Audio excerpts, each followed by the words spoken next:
অনেক মানুষ আমাকে এই কথাটা কমেন্টে বলে, ইসলাম তো মাত্র 1400 বছর আগে এসেছে, তাহলে তুমি 2000-3000 বছর আগের কথা কিভাবে বলো? বন্ধুরা, বিষয়টা এতটা সোজা নয়। আসল প্রশ্নটা হলো, এই পৃথিবীতে প্রথম ধর্ম কোনটা ছিল, আর ইসলাম কবে থেকে শুরু হয়েছে? চলুন একটু জানি। খ্রিস্টান ধর্ম।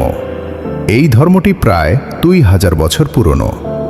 সারা পৃথিবীতে প্রায় 2,40 কোটি মানুষ এই ধর্ম অনুসরণ করে। এই ধর্মের ভিত্তি হল হজরত ঈসা আলাইহিসসালাম বা জিসুসের শিক্ষা। তাদের অনুসারীরা তাঁকেই উপাস্য হিসেবে মানে। হিন্দু ধর্ম। এটি বিশ্বের সবচেয়ে প্রাচীন ধর্মগুলোর একটি, যার ইতিহাস প্রায় 4000 বছর। এর অনুসারীরা চাঁদ, সূর্য, মানুষ, পশু, এমনকি পাথর পর্যন্ত পূজা করে।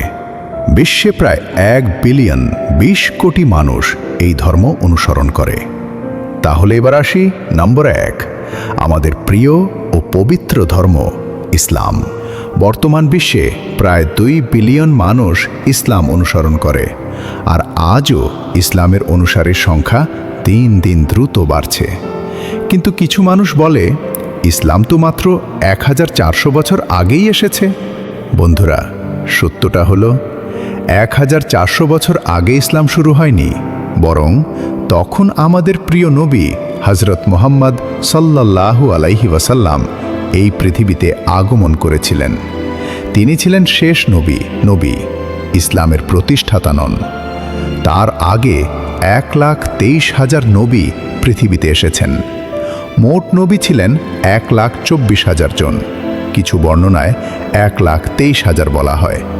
এর মধ্যে 313 জন ছিলেন রাসূল, যাদের কথা কুরআনেও উল্লেখ আছে।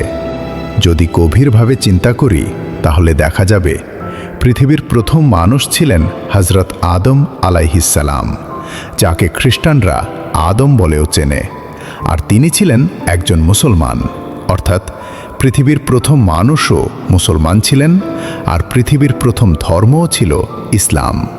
আমি আপনাদের আরও বলি, ইসলাম তখন থেকেই আছে যখন এই পৃথিবীতে মানুষ এখনো পাই রাখেনি। এ বিষয়ে আপনার মতামত কি? কমেন্টে অবশ্যই জানাবেন।